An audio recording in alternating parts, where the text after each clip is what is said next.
اللهم صل على محمد وعلى آل محمد كما صليت على إبراهيم وعلى آل إبراهيم إنك حميد مجيد. اللهم بارك على محمد وعلى آل محمد كما باركت على إبراهيم وعلى آل إبراهيم إنك حميد مجيد. عن حذيفة رضي الله عنه قال: صليت مع النبي صلى الله عليه وسلم فما مرت به آية رحمة إلا وقف عندها يسأل ولا آية عذاب إلا تعوذ منها.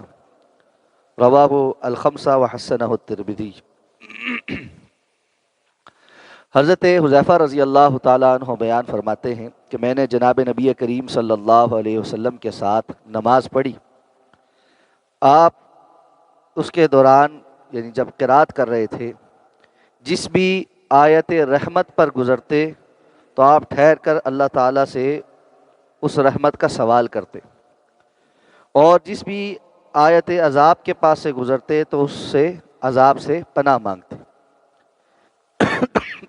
اس حدیث مبارکہ کو امام ترمذی نے حسن سند کے ساتھ روایت کیا ہے، اور اس کی تفصیلی حدیث صحیح مسلم کے اندر صحیح سند کے ساتھ بھی موجود ہے۔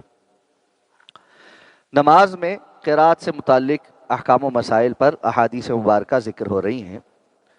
یہ حدیث مبارکہ بیان کر کے امام علامہ ابن حجر العسقلانی رحمہ اللہ جو مسئلہ ثابت کرنا چاہتے ہیں وہ یہ ہے کہ انسان نماز کے دوران قرآن مجید کو تدبر کے ساتھ، غور و خوض کے ساتھ پڑھے اور سنے، اور جہاں اللہ کی رحمت کا ذکر آئے اللہ سے اس کا سوال کرے، یہ جائز ہے، اور جہاں عذاب کا تذکر آئے وہاں رک کر اللہ سے اس کی پناہ طلب کرے، یہ عمل جائز عمل ہے۔ یعنی قرات کو تھوڑی دیر روک کر بیچ میں اللہ سے دعا مانگنا، رحمت کا سوال کرنا یا عذاب سے بچنے کا دعا مانگنا، یہ دونوں کام جائز ہیں، اور پھر بندہ وہیں سے آگے قرات شروع کر سکتا ہے۔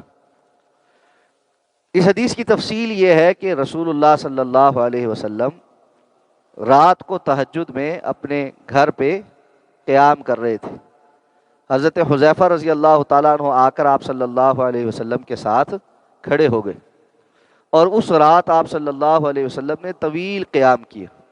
یعنی آپ نے 2 رکعات میں سورہ بقرہ، سورہ آل عمران اور سورہ نساء، یہ تینوں بڑی صورتیں تلاوت کی، اور پھر تلاوت بھی کوئی جلدی نہیں کی۔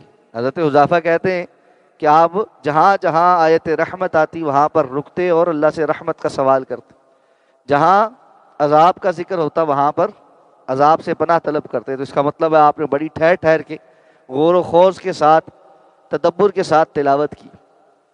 تو رات کے قیام کی آپ صلی اللہ علیہ وسلم کی کیفیت یہ تھی کہ آپ طویل قیام کرتے تھے، اور آپ صلی اللہ علیہ وسلم اس میں طویل قرات کرتے تھے۔ اس حدیث سے یہ بھی پتہ چلتا ہے کہ اللہ کے رسول صلی اللہ علیہ وسلم کی سنت ہے کہ تہجد میں طویل قیام کیا جائے، جیسے کہ حدیث میں آتا ہے دوسری میں کہ قیام کر کے آپ کے پاؤں پر کھڑے ہو کر ورم آ جاتا، اور گھر والے آپ سے کہتے کہ آپ کے تو کوئی گناہ بھی نہیں ہے، پھر بھی آپ اتنی محنت کرتے ہیں۔ تو اللہ کے رسول فرماتے کیا میں اللہ کا شکر گزار بندہ نہ بنوں؟ تو شکر گزاری کا ایک طریقہ یہ بھی ہے کہ بندہ تنہائی میں اللہ کے سامنے کھڑا ہو کر نماز میں اللہ کی کتاب کی، اللہ کے کلام کی تلاوت کرے۔ جس کو اللہ نے یہ توفیق عطا فرمائی ہے کہ اس کو اللہ کی کتاب کا یعنی ساری کتاب یا بیشتر حصہ یاد ہے، اور وہ طویل قیام کر سکتا ہے، بڑی نعمت۔ جن کو یاد نہیں ہے وہ یاد رکھے کہ وہ نفل نماز میں دیکھ کر بھی قرات کر سکتے ہیں۔ تو طویل قرات اس طرح بھی کی جا سکتی ہے کہ بندہ رات کے قیام میں دیکھ کر تلاوت کر لے، لیکن سمجھ کر توجہ کے ساتھ تلاوت کرے تو اس کا جو عبادت کرنے کا، اللہ کے سامنے کھڑے ہونے کی جو لذت ہے وہ دوبالا ہو جاتی۔ بعض علماء نے اس حدیث سے یہ استدلال کیا ہے کہ ایسا کرنا صرف نفل نماز میں جائز، کیونکہ فرض نماز میں آپ صلی اللہ علیہ وسلم نے ایسا نہیں کیا۔ یعنی جب آپ نماز پڑھایا کرتے تھے تو اس میں آپ نے ایسا نہیں کیا، لیکن اس سے فرض نماز میں منع ہونے کی کوئی دلیل ہمارے سامنے نہیں آتی۔ جب اللہ کے رسول صلی اللہ علیہ وسلم سے مطلقاً نماز میں ایک عمل ثابت ہو جائے تو اس کو یہ ثابت کرنے کے لیے کہ یہ صرف نفلوں میں ہی جائز ہے، فرضوں میں جائز نہیں ہوگا، کوئی دلیل چاہیے ہوگی، اور دلیل اللہ کے رسول کا فرمان ہی ہے یا آپ کا عمل ہے۔ تو آپ صلی اللہ علیہ وسلم کے عمل سے یا آپ کے کسی فرمان سے یہ نہیں پتہ چلتا کہ فرض نماز کے دوران، قرات کے دوران آپ کو آیت رحمت پہ اللہ سے دعا نہیں مانگنی چاہیے، اس لیے مانگ سکتے ہیں لیکن اس کو فرض نہیں سمجھنا چاہیے۔ اگر کوئی نہ مانگے تو کوئی حرج نہیں ہے۔ جیسے سبح اسم ربک الاعلی، تو وہاں پر سبحان ربی الاعلی کہنا، یا انا الینا ایابہم ثم انا علینا حسابہم، وہاں اللہ سے دعا مانگنا اللہم حاسبنی حسابا یسیرا، یا فبأی آلاء ربکما تکذبان کے جواب میں لا بشیء من نعمتک ربنا نکذب ولک الحمد۔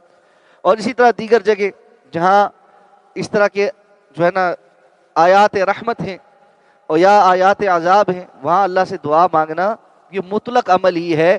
نماز میں اگر موقع مل جائے تو اس وقت بھی انسان یہ دعا مانگ سکتا ہے، بالخصوص جو امام ہے اگر وہ نماز پڑھا رہا ہے خود تو وہ قرات موقوف کر کے کوئی دعا مانگ سکتا ہے اور پھر اپنی قرات کو وہیں سے جاری کر دے۔ اللہ ہمیں سمجھ کر عمل کرنے کی توفیق عطا فرمائے۔ سبحانک اللہم و بحمدک، نشہد ان لا الہ الا انت، نستغفرک۔